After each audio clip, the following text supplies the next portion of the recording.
Барша менің оқырмандарыма сәлем. Жаңадан келіп жатқандар болса, қош келдіңіздер деймін. Бүгін YouTube канал туралы әңгіме айтатын боламыз, яғни YouTube каналды толығымен ашу.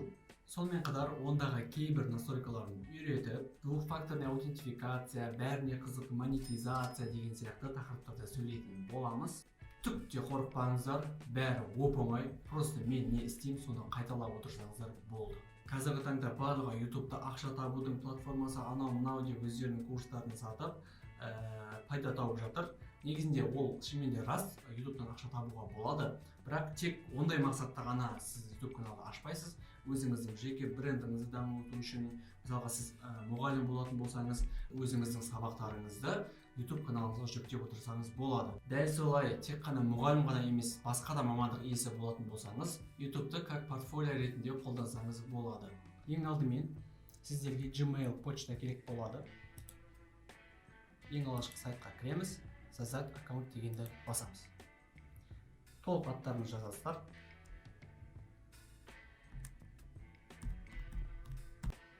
Одан кейін имя пользователя, кез келген өздеріңізге ұнайтын атты жазыңыздар.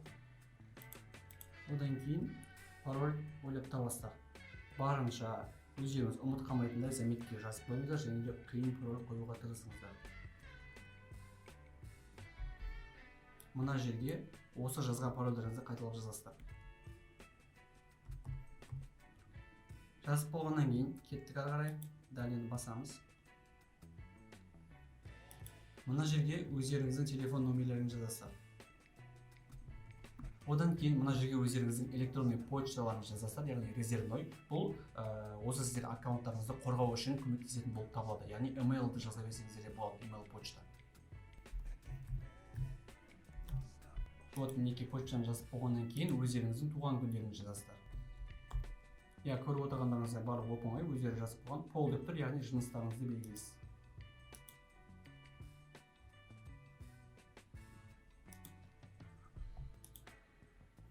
Мына жерде сіздерге телефондарыңызға пароль келеді, сол парольді мына жерге енгізесіздер. Мінекей маған келді.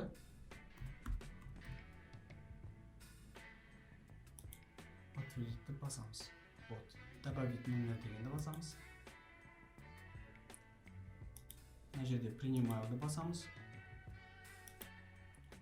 Мінекей біз аккаунтты создавать еттік. Google аккаунтымыз, Gmail'ымыз уже бізде бар. Көріп тұрғандарыңызда мына жерде біздің аккаунтымызда тұр. Енді бұл жерден плюсикті басамыз. YouTube'ты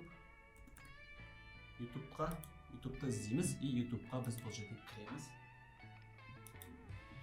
YouTube'ға кірген кезде мына шетте сіздерге уже тұр. Аккаунттарыңыз тұр, бірақ создать канал дегенді басып, сіздер қазір каналды енді ашасыздар. Создать канал дегенді басамыз. Мінекей бастық. Мына жерге каналдарыңыздың аттарын ойлап тауып, қандай бағытта түсіресіздер, соны атын қоясыздар. Қазірге мен мысалы ретінде мына жерге мен биология қазақша деп жібердім. Мысал ретінде ғана жазып жатырмын. И создать каналды баса беріңіздер. Әзір сурет ештеңеге мән бермеңіздер. Бұны қазір біз кейін істейміз. Бірінші каналды создавать етіп алайық. Мінекей біздің каналымыз создавать етілді. Көріп тұрғандарыңызда мына жерде добавить видео деген тұр. Сіздерге бұл каналға кіру үшін шығайық. Мінекей мына жерде тұр. Б деп тұр, жаңағы биология деген, яғни басамыз, мой канал дегенге басамыз. Сөйтесіздер, сіздер өздеріңіз каналдарыңызға кіріп кетесіздер. Енді бұған видео салу үшін мына жерде добавить видео деген тұр. Бірақ бұл жерге біз әзір келмейміз. Біз управление видео дегенге басамыз. Қазір енді біз каналымызды әрлейтін боламыз. Далее. Закрыть. Мына жерден настройки канала. Бұл жер особо қатты басында маңызды емес, бізге маңызды брендингке кіреміз. Бұл жерден міне көріп тұрсыздар фото профиля, баннер, мысалға төбесінде тұратын логотип канала, мына жерде шығып тұратын, видео бітіп жатқан кезде мына жерде шығып тұрып білесіздер, подписаться деген сияқты сол мынау. Мысал ретінде загрузить деймін. Мына кірем. Мына сурет баса салайын неге. Өстіп, өздеріңіз мына жерде мысалы сіздердің суреттеріңіз тұруы мүмкін, басыңыз тұра ма, или биология болатын болса жануарлармен шөп тұра ма деген сияқты осы жерден қойып аласыздар. Мен баса салайын. Баня деген загрузить дейміз. бұл жерден де бір суретті таңдау. Бірақ бұл жерде ескеріңіздер, что мына жерде мінекей көрсетіп қойған пиксельдердің соотношение сторон көрсетіп қойған. Мінекей дәл осындай соотношение сторонда сіздер жасайсыздар, сол кезде ғана енгізе аласыздар. А то соотношениесі келмесе, мысалы жаңағы қате шығады ғой. Мына қате шығып тұрған жоқ, мына таңдап алуға болады деген сияқты. Таңдап ала аласыздар, бірақ жаңағы міне біреуіне қате шығарды, соны көрсетейін, қате шығады. Мінекей көріп тұрсыздар ғой, қате шығарды, яғни соотношение сторон келіп тұрған жоқ. Өстіп өзіңіздің каналыңызды бірінші әрлеп аласыз, одан кейін барып основныйға кіресіздер. Мінекей мына жерден сіздер жаңа каналдың атын қойдыңыздар ғой, бұны сіздер уже өзгерте аласыздар. Мына жерде яғни ойланып қалған болсаңыздар, басқа ат қойсаңыздар болады. Псевдоним, бұл жерге өздеріңізге, бұл қатты негізінен маңызды емес, бұл ютубта жаңадан шыққан функция, бұл особо не емес, маңызды емес, өзгертіп қойып алсаңыздар болады. Описание канала, бұл енді бізде маңызды. Адамдар сіздің каналыңызға кірген кезде а канале дегенге басады, сол кезде сізде каналыңыз не нәрсеге арналған соны жазып қойсаңыздар болады. Мысалға мен қазір биология дедім ғой. Биология дайындық. Яғни мен ұбт-ға дайындайтынды осы жерге жазып қоямын.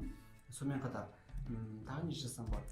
Каналға тіркел, лайк бас деген сияқты өздеріңіз әрі қарай бұны әрлей бересіздер. Басқа да каналдардан қараңыз, каналға кіріңіздер, канал дегенге басыңыз, соның описаниесі қалай тұр, соны қараңыз, содан мысал ретінде алып жазсаңыздар болады. Одан кейін мынау бізде сайт, бұл особо қатты важный емес. Тағы да сайттар, керек сайттарыңызды қоя берсеңіздер болады. Сонымен қатар мына жерде контактная информация, яғни сіз егер де бір жақсы дамып кетіп жатсаңыз, сізбен байланысу керек қой адамдар, сол кезде сұрақ жауап қойғысы келеді, бір видеоны түсінбей қалған болса, сіз почтаңызды қалдырып кетсеңіз болады, адамдар осы жерден сізге жазатын болады. Сұрақ жауап ретінде оларға фидбек беріп отырасыз, кері байланыс беріп отырасыз. Иә, мінекей дәл осындай оп-оңай. Қазір қарап отырып, сіздер только қарап отырып деп жаба салмаңыздар, ноутбукты ашыңыздар да бірден каналды ашуға кірісіңіздер. Енді тағы бір қызыққа келейік. Бұл жерде монетизация дейді. Мінекей көріп тұрғандар, бұл канал жаңадан аштым, подписчик жоқ, просмотр жоқ, двухэтапный аутентификация. Сонымен қатар төртінші, бұл бізде каналда ешқандай предупреждение, яғни страйк болмау керек. Бұл бізде орындалып тұр.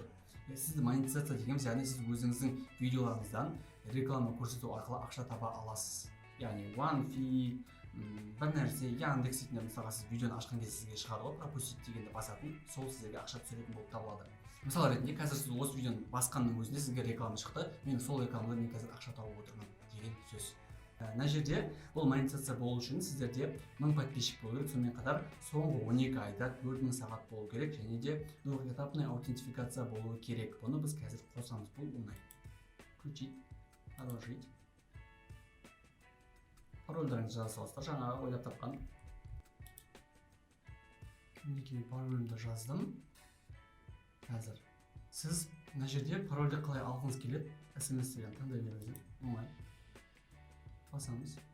Сіздердің телефондарыңызға сообщение барады, соны сол кодты осында енгізесіздер. Мінекей маған пароль келді, енгізіп қойдым, далияны басамыз. Все, включить. Двухфакторная аутентификация, бұл бізде мінекей қосылды, каналымызды қорғауға жауап беретін болып табылады. Яғни сіздің аккаунтыңызға біреу кіретін болса, сізге дереу ескертеді, что сіздің аккаунтыңызға кіріп жатыр. Короче, адам бұл қосылған кезде сіздің аккаунтыңызды ешкім алып қоя алмайды сізде. Бұл өте маңызды, бұны бірден қосып қойыңыздар. Мінекей дәл қазір мен сіздерге өзімнің каналымнан пример келтірейін деп жатырмын. Мінекей, мынау бізде шапка деп аталады. Ой, мынаяқта мінекей адам каналға кірген кезде осы видео ұсынылып тұрады бірінші. Одан кейін мынау көріп тұрғаныңыздай шапка. Енді мына видеоға басайық. Мына менің каналымның аты. Мына жерде менде қанша подписчик бар екені көрсетіліп тұр. Логотипім тұр, шапкам тұр, салған видеоларым тұр мына жерде. Сіздер де өстіп каналдарыңызды сәндеп қоясыздар. Адамға кірген кезде приятный болу үшін, что серьезный канал қарауға болады, тіркелуге болады деген сияқты. Одан кейін мінекей канал деген жерге барамыз. Сол жерде көріп отырғаныңызда мен описаниеға особо қатты ештеңе жазбағанмын. Қазақша керекті контент тіркелуді ұмытпа деген болды. Мына жерде ссылкаға мен өзімнің TikTok аккаунтымды қалдырғанмын. Каналдың видін айтып болдық. Енді монетизацияны сіздерге көрсетейін. Управление видео дегенге басамыз. Бұл жерден сонымен қатар сіздер өздеріңіздің толық видеоларыңыздың аналитикасын көріп отырсаңыздар болады. Қайсысы жақсы өтіп жатыр, қайсысы аз өтіп жатыр деген сияқты аналитикаға дегенге басасыздар. Кезде сіздерге қайсы видео атып жатыр, қайсы видео атпай жатыр деген сияқты. Менде стабильный жинап тұрған қазір Алиэкспресстен заказ беруді үйреткен видео. 2 күннің ішінде маған 231 просмотр қосылып отыр деген сияқты. Подписчиктің саны толық осы жерде анық көрсетілген. Енді бұл жерден біз монетизацияға өтейік. Көріп тұрғандарыңызда менде уже монетизация қосылған. Оны қаяқтан көреміз дейтін болсаңыздар, контентке басасыздар. Контенттен менің видеоларымда S, яғни доллар сияқты мінекей включен деп тұр. Включен, ал егерде сіздер страйк алатын болсаңыздар, сіздерде отключен деген сияқты тұрады. Мінекей менің бір видеомда монетизация қосылмаған, яғни мен бір өлеңді алғам, сол өлеңнің авторский правосы бар екен. Сол менің осы монетизациямды өшіріп тастады сол үшін. Все. Мінекей көріп отырғандарыңызда YouTube каналды ашу өте оп-оңай.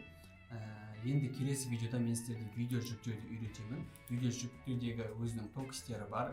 Тег қалай қою керек, описаниясын, названиясын деген сияқты солардың бәрін үйрететін боламын. Бұл біздің видеомыз осымен аяқталды. Сіздерге түсінікті болды деген ойдамын. Түсінікті болса лайк басыңыздар, комментарий жазыңыздар түсінбегендеріңізді. Менің каналыма тіркеліңіздер, мені қолдаңыздар. Пайдалы видеолар әлі де шығып тұрады. Мені қалдырмай қарап жүріңіздер. Сау болыңыздар.